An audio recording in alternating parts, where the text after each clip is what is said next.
everybody, and welcome to Attaché, the show that gets you in, out, and around some of the world's greatest cities. My name's Alex Hunter, and I'll be your Sherpa on this international adventure as we explore Dubai.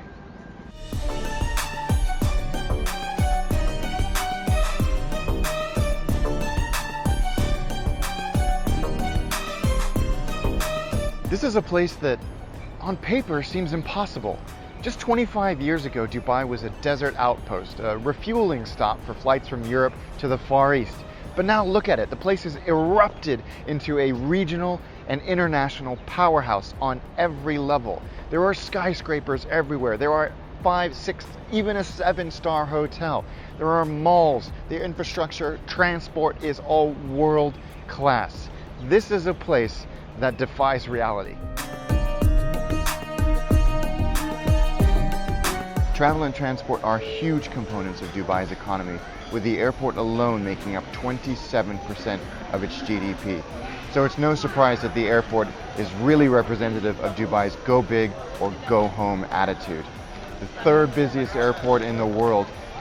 This terminal that we're in right now, Terminal 3, was the single largest building on the planet when it was completed in 2008. They do not half-ass things here in Dubai. But the airport isn't just huge, it's also world famous for its amenities. The duty-free shopping area is the single largest airport retail operation in the entire world. There's also games rooms, a swimming pool, and 3 hotels just in the transit area alone. So you can see why this airport is so popular for layovers and connections. There's a few ways to get into town from the airport. One of the most popular ways is a taxi. You can grab a taxi 24 hours a day right in front of the airport, and it'll take you into town in about 18 to 40 minutes, depending on traffic and how far you're going. The taxis are metered, and they'll start at 25 dirhams, that's an airport fee, and the cost will be about 50 to 80 dirhams, depending on where in Dubai you're going. This is a city that has spared no expense on its infrastructure, or anything else for that matter. It has a top-notch metro system, trams, taxis, buses, water buses, and even a monorail. Before you use any of Dubai's public transport services, it's worth getting one of these, a Null card, Dubai's public transit payment system. Now you can pick up a bunch of different cards, but I'd recommend the silver, which costs 25 dirhams, and that includes 19 dirhams of credit. You can get them at any metro station, and you can use them on buses, metro, tram, water taxis. And the important thing to remember is that you can't use cash on any of those services, so it's really worth getting one of these. Dubai's metro system runs the length of the city and covers most business and tourism destinations. There are 2 lines on the metro, the red, which stretches from the airport to Jebel Ali in the south, and the green, which crisscrosses the city. One weird anomaly about the metro is for some reason it doesn't run on Friday morning, so bear that in mind as you plan your day's adventures. Uber operates throughout the city and cars seem widely available. The price is comparable to taxis, so really the only difference is convenience. But if you find yourself in old Dubai, and I strongly recommend that you do, and you need to get from one side of the creek to the other, the best way to do it is the water buses, the water taxis. Jump on, enjoy the view, get a breath of fresh air. It's a great way to see old Dubai. Now, Arabic is not an easy language to learn, but I have a solution for you. Visit our friends over at italki, buy 1 Arabic lesson, and you'll get another absolutely free. Just click on the link in the show notes below for all the details. This is a city where you can indulge in the finest French cuisine, sample the latest in molecular gastronomy, or figure out what the hell Heston Blumenthal has been creating lately. On the other end of the spectrum, you can curl up in the warm, comforting bosom of Applebee's and TGI Fridays. But you can do that in any city. Sure, it's great to have a wide selection of food, and I don't think anywhere in the world can top Dubai for that, but part of what we want to do on this show is highlight what's unique about a city. And I think the best way to do that is through its food and its food culture. And we have found somebody to take us on a journey through all of what Dubai's food has to offer.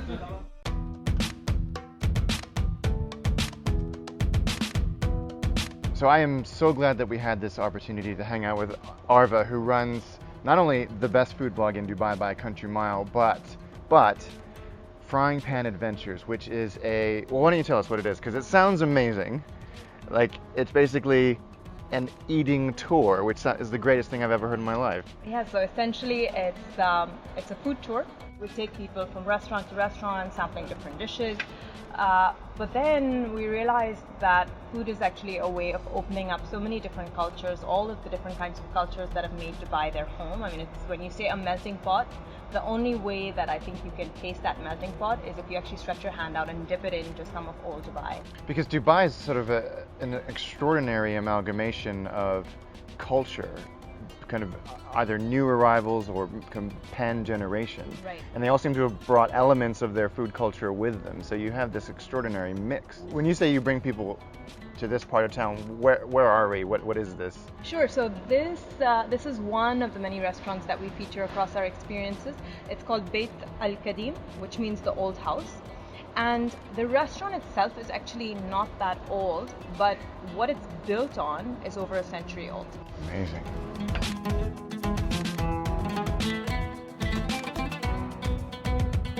So he's making rigog right now, which is from the word rakka, which means really thin. Really thin, okay. Yeah, and this would have been the natural way of making bread from ancient times, because if you didn't have an oven, likely in places like the desert you wouldn't. No. If you didn't have yeast, this is the kind of really thin cracker-like bread you would make. And it's very Iranian, this thing. So it's become a part of the local culture. Beautiful. After sampling the delights of one of the oldest restaurants in town, Arva took us further into Old Dubai, where we experienced flavors and foods often overlooked by tourists, including a breakfast roll garnished with none other than special potato chips from Oman. It's a favorite of Arva's and now ours. Basically the perfect breakfast. Yeah. And just when we thought our gastronomic journey was coming to an end, Arva took us back to where our tour began for a classic Emirati dessert. This looks beautiful. What is it? Fried dough. Yeah, fried. Okay. That's all I need to know. We call it logaimat. In Emirati lingo, it's logaimat from the word lukma, which just means small bites. Oh, wow. Yeah. Okay, I'm just gonna. I'll see you guys later. Despite being a pretty liberal place by regional standards, it's important to mention that Dubai follows Islamic Sharia law. Now, as we mentioned in previous episodes, it doesn't matter what you think about a country's customs or laws. As visitors, we have to be respectful and deferential of those laws. That's just part of being a good world citizen. Now, I'm not going to get into the fine print about the laws here, but it's absolutely worth you spending some time to familiarize yourself with them. Overt public displays of affection, drinking alcohol at the wrong place or the wrong time, even losing your temper can get you in a lot of trouble. But if you arrive here prepared and exercise just a little common sense, you're going to be fine. The UAE, including Dubai, use the dirham as its currency, and notes range from 5 to 1,000. ATMs are everywhere, and credit cards are widely accepted, but two things to note on that. A lot of the local restaurants, the smaller mom and pop shops, are almost always cash only, so make sure you have a few dirham in your pocket. Also, MasterCard and Visa, widely accepted. American Express, less so. And tipping, our good friend. It's actually relatively simple here. 10 to 15% on top of your restaurant bill is more than adequate if you've had a good experience. Round up to the nearest dirham in the taxi, and that's really about it. Dubai has some of the best shopping in the world. Every major brand from across the planet seems to be represented in many of its gigantic malls. And the best part about it, it's all tax and duty free, so you can get some incredible bargains here. Shopping is a great example of Dubai's go big or go home attitude. We're in the Dubai Mall, which is the largest shopping mall in the entire world. And to give you a sense of scale, I want you to think about every restaurant, shop, outlet in every mall you've ever been to in every country you've ever visited. Now go back through time and get every version of all of those shops that have ever existed, even the ones that are defunct, the Kenny Rogers Roasters, the Bob's Big Boy, whatever, and put them all in one place. That will probably get you the food court here at the Dubai Mall. That's the kind of scale that we're talking about. It has an aquarium. Want an ice rink? They got it.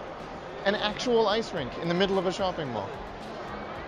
But enough about that. What do things cost in Dubai? Let's do the rundown. A cup of coffee will cost you around 13 dirhams. pint of beer will cost you around 20 dirhams.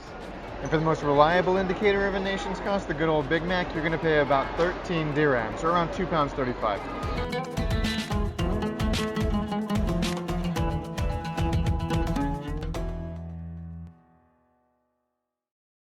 Dubai is a city of contrast. Old and new, modern, traditional, fast and slow. But to me, true Dubai lies off the beaten path, away from the malls and Michelin stars. Down the alleyways, sat at the communal tables, you'll find the true spirit of Dubai. This is an exciting, industrious city that is building the future on the unshakable foundation of its past. And that, my friends, is the Attaché Guide to Dubai. If you've been here before and feel like there's something we've missed, or you live in this great city and feel like there's something that everybody needs to know, then leave it in the comments section below. But until next time, safe travels.